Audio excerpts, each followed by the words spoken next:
سبب تو لوگوں کو ایمان ملتا ہے. یہاں مسلمان رہنے والی بات نہیں، مسلمین لک. یا اللہ جب تک سانسیں چل رہی ہیں، جب تک وجود میں جان ہے، جب تک تیری بارگاہ میں واپسی نہیں ہوتی، ہم تیرے رہے تو ہمارا رہے. وَمِن ذُرِّيَّتِنَا، اور ہماری نسل میں سے، ہماری اولاد میں سے، ہمارے آنے والوں میں سے امتم مسلمۃ لک، ایک جماعت ایسی چلے آمنہ کے لال جناب محمد رسول اللہ صلی اللہ علیہ وسلم کی بعثت تک، ایک جماعت ایسی چلے، مالک زمانہ جو بھی ہو، حالات جیسے بھی ہو، کفر کی آندیاں چلیں، شرک کی آندیاں چلیں، ضلالتوں کی آندیاں چلیں، بدعتوں کی آندیاں چلیں، خون ریزیاں ہوتی رہے،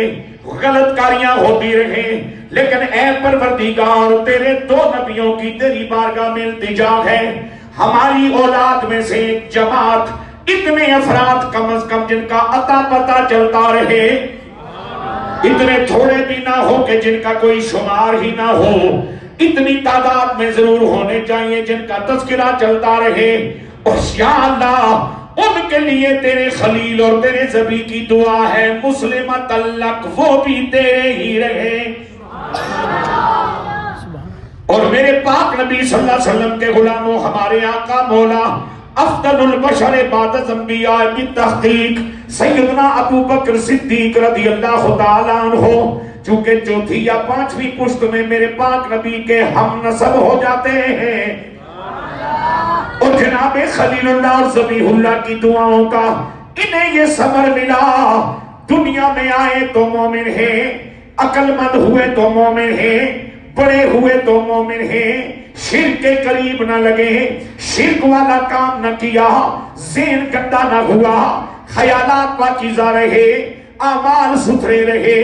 بات میں سچائی رہی، معاملات میں دیانتداری رہی، بتوں کی پوجا سے نفرت رہی، شرک کے قریب نہ لگے، شراب کو نوش فرمانا تو دور کی بات، شراب والے برتن سے ہاتھ بھی نہ لگایا، برادری کے غلط کاموں میں ان کا سنگ نہ دیا.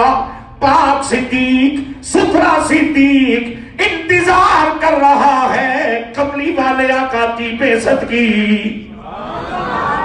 اور جب میرے حضور رحمت کونین صلی اللہ تعالی علیہ وبارک وسلم نے توجہ میری جان، میرے حضور رحمت کونین صلی اللہ علیہ وسلم نے جب اپنی حیات ظاہری کے 40 سال مکمل کرنے کے بعد اپنی ختم نبوت کا اعلان فرمایا،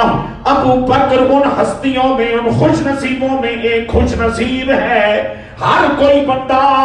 کسی نہ کسی دعوت سے جناب والا مسلمان ہوا، یا کملی والے آقا نے دعوت دی، یا کملی والے کے کسی غلام نے دعوت دی، یا کسی دوست کے ذریعے وہ اسلام کے قریب آیا.